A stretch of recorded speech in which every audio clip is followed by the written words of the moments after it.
When I picked up the phone to ask my son Max when the wedding invitations were being sent out, I expected excitement. Instead, I got a silence that chilled my blood. Then his wife, Lena, took the phone.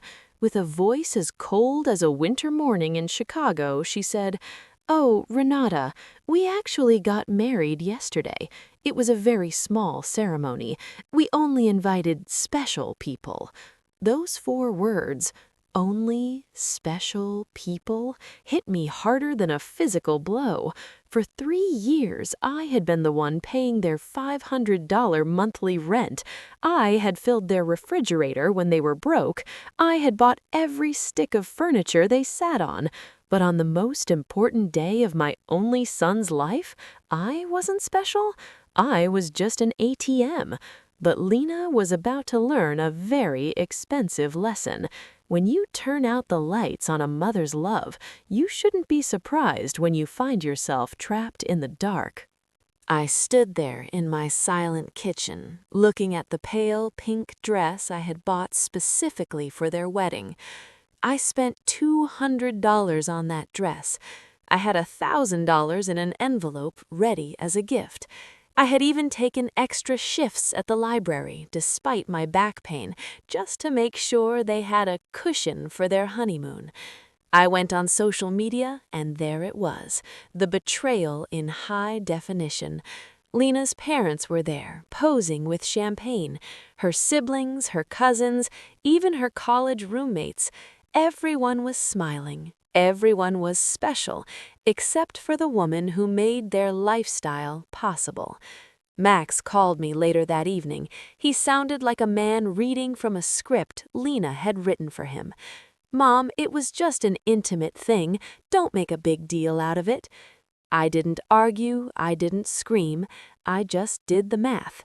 In 3 years, I had given them over $33,000, my late husband Robert's inheritance, my savings, my peace of mind, all gone into a bottomless pit of their greed.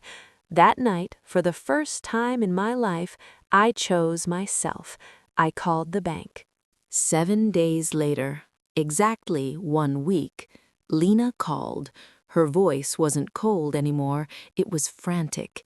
"Renata, the rent transfer didn't go through. The landlord is threatening to evict us. You need to fix the bank error right now." I took a sip of my tea, feeling a strange sense of peace. "It wasn't an error, Lena," I said. "I've canceled all automatic transfers. I've also moved my savings to a private account." The silence on the other end was delicious. Then the screeching began. "You can't do this! We have a lease! We have obligations!" "Lena," I whispered, "didn't you hear me? I only provide for special people, and since I'm not on your guest list, you're no longer on my payroll." 2 hours later, they were at my door. They didn't come to apologize. They came with a lawyer, a man named Mr. Fisher. They stood in my living room, and Max wouldn't even look me in the eye. Lena was pacing like a caged animal.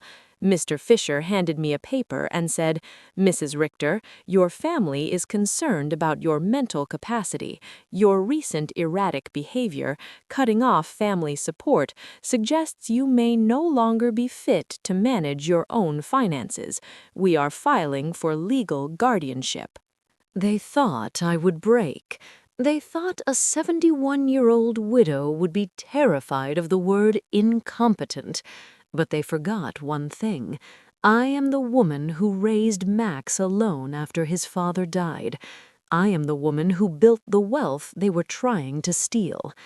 I hired my own lawyer, Mr. Weber. We went to court. I had to sit there and listen to my own son tell a judge that I was confused and paranoid. I watched Lena fake cry into a tissue, telling the court she just wanted to protect me. But then it was my turn. Mr. Weber presented the bank statements, $33,400, page after page of my money flowing into their accounts, while I lived on oatmeal and skipped my own doctor appointments to save money for them. Then we played the recording. A security camera I had installed, the one they called Paranoia, had caught them talking on my porch the day they brought the lawyer. Max's voice was clear as a bell. "Once we get the guardianship, we'll sell her house and put her in a state facility. It's the only way to get the inheritance now." The courtroom went dead silent. The judge, a stern man named Miller, looked at Max with pure disgust. Judge Miller didn't just dismiss the case, he shredded them. "This isn't a case of mental incompetence," he said, his voice booming. "This is a case of elder abuse and staggering greed. Mrs. Richter is more lucid than the people suing her." I walked out of that courtroom a free woman. I sold my house, the one they were so eager to inherit, and I moved to a luxury apartment downtown with a view of the park. I blocked their numbers. I blocked their emails. I heard later that they lost their apartment within 2 months. Lena had to get 2 jobs, and Max is finally learning what it feels like to pay for his own steak. Sometimes people think they can bury you in the dark. They forget that some of us are seeds. I grew through the betrayal, and I found my light.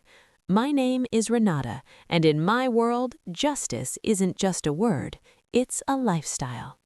What would you have done? Would you have forgiven a son who tried to lock you away for your money? Let me know in the comments. And remember, keep your light bright and your bank accounts private. This is Justice in the Dark. Subscribe for more stories that reveal the truth.